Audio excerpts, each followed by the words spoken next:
국민대학교 글로벌 인문지역대학장 정선태 교수님 함께하겠습니다. 교수님. 네, 안녕하세요. 네. 자, 오늘 어떤 책 소개해 주시겠습니까, 교수님? 네, 오늘은 국문학자 소래섭 선생이 쓴 백석의 맛이라는 책 소개해드리면서 먹는 건 얘기 좀 하겠습니다. 아, 그래요.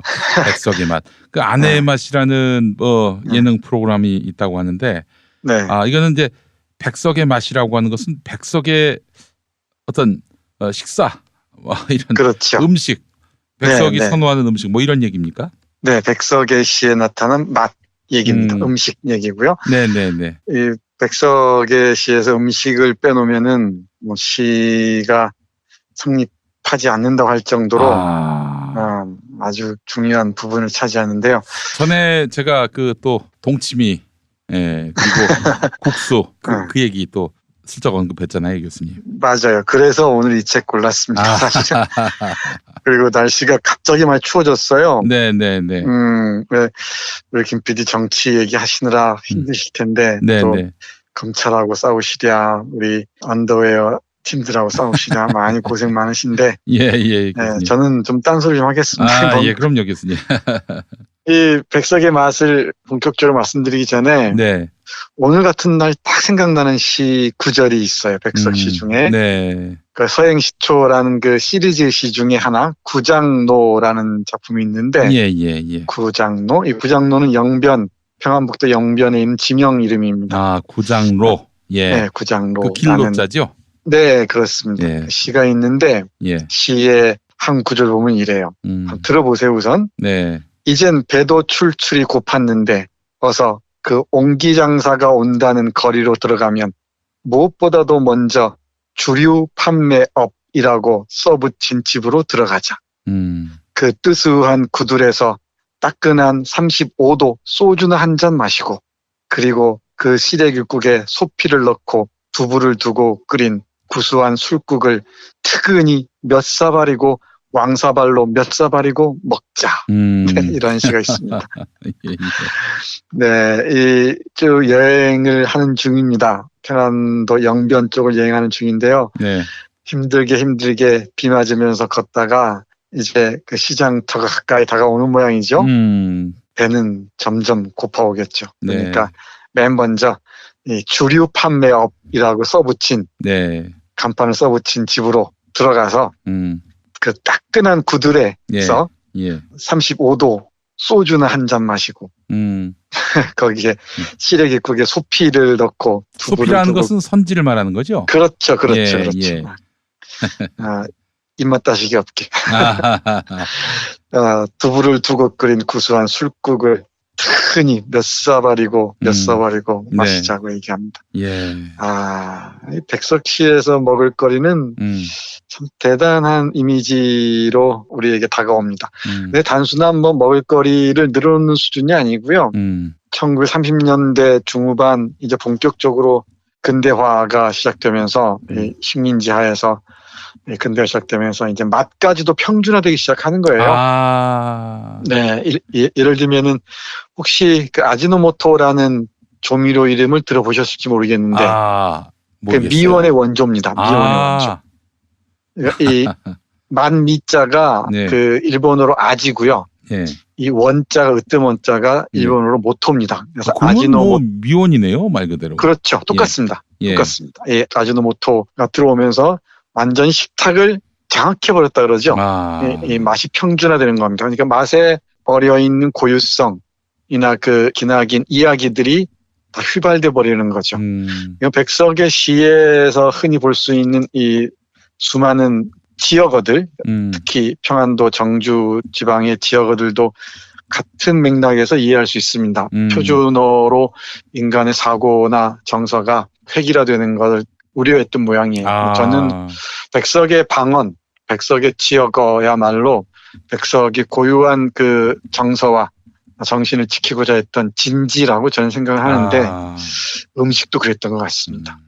음식도 그냥 단순히 옛 맛을 지키자 이런 차원이 아니고 이 자본주의의 물결 속에서 사라지는 맛에 대한 아련한 향수, 그리움과 함께 우리가 잃어가는 게 무엇인지를 떠올려 보고자 했던 것 같아요.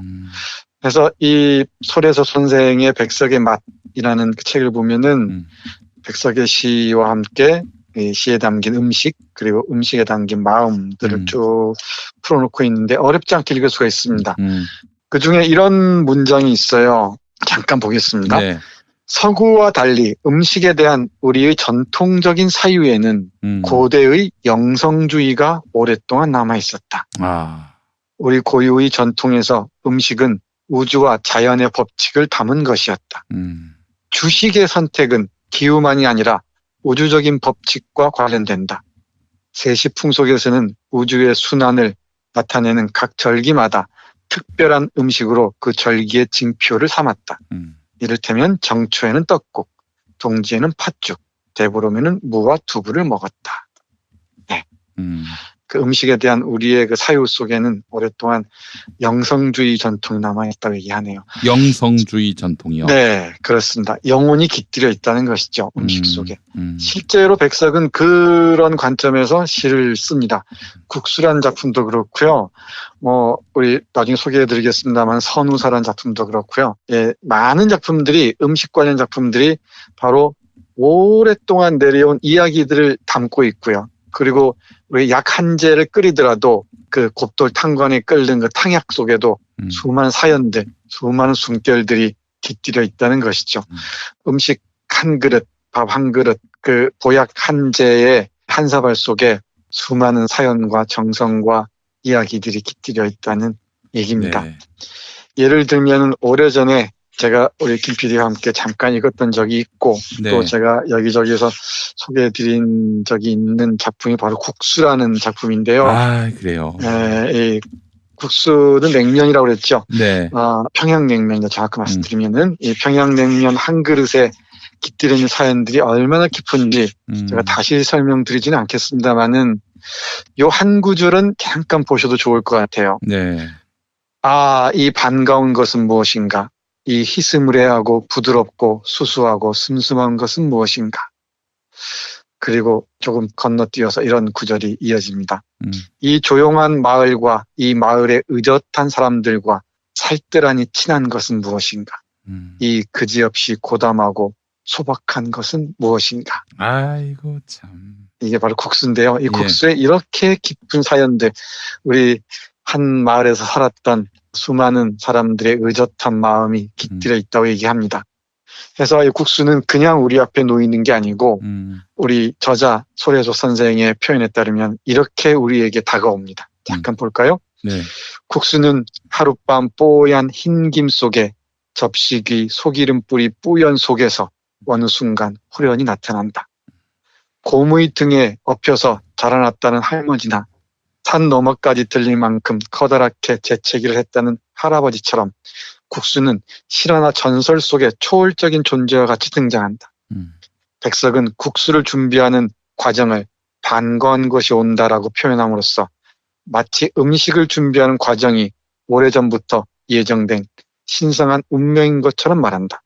국수를 만드는 것은 인간의 몫이 아니라 실 같은 봄비, 타는 듯한 여름볕, 들쿠레한 구시열 갈바람 같은 자연이 인간에게 주는 선물이다. 그래서 국수를 준비하는 마을은 성탄절을 맞아 선물 받을 생각에 들뜬 아이들처럼 즐거움에 휩싸여 있다. 또 국수는 아득한 옛날부터 때가 되면 어김없이 마을을 찾아오는 마을의 의젓한 사람들과 살뜰하니 친한 존재이기도 하다. 국수는 살아있는 생물처럼 마을 사람들과 함께 살아가고 있다. 마을과 인간을 분리하기 어렵듯 이 작품에서는 국수와 인간을 분리하기도 어렵다. 국수는 단순한 음식이 아니라 마을 사람들과 삶을 같이 하는 어떤 존재로서 드러난다. 네, 이렇게 씁니다. 예, 근데 영양학이나 영양주의와 벗어나서 사람들의 삶의 결과 함께 호흡해온 어떤 존재라는 것이죠. 이 국수 한 그릇에 수많은 세월들이 축적되어 있다면은 그게 어찌 신성한 게 아니겠습니까? 네.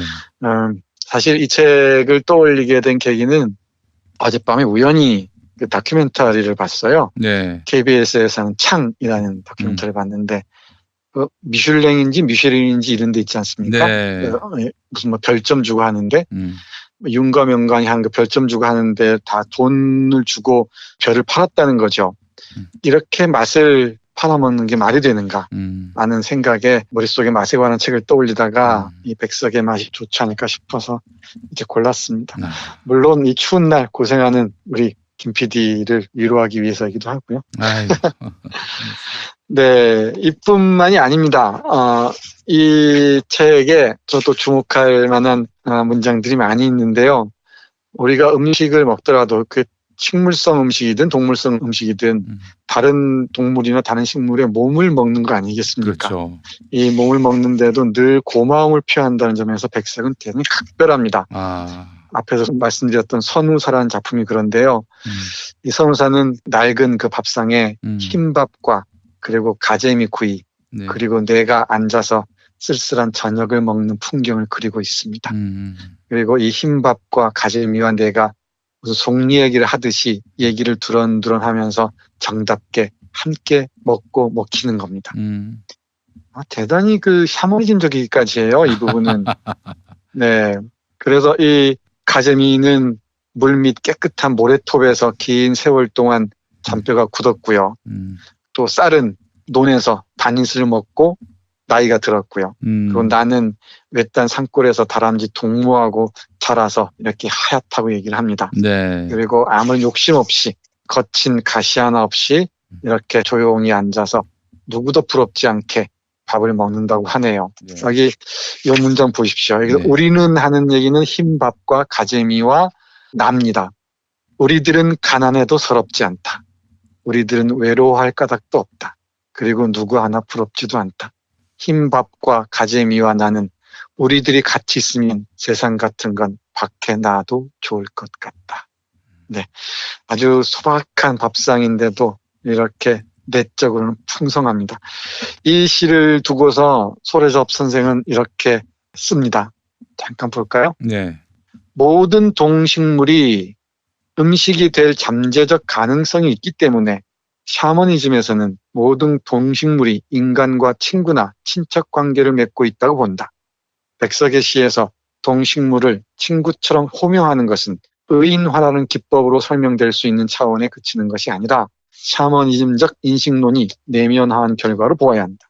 비록 그가 서구식 근대 교육을 받긴 했지만 어릴 적 고향에서 경험했던 샤머니즘의 전통에서 완전히 벗어나 있지는 않았을 것이다. 어릴 적 평안도 시골에서 경험했던 그 대가족의 풍경들 그리고 당집의 모습들, 샤머니즘적인 분위기들이 이런 음식에도 그대로 자리 잡고 있다는 거죠. 마치 그 인디언 어떤 부족이 음식을 섬기는 모습과 비슷하게 다가옵니다.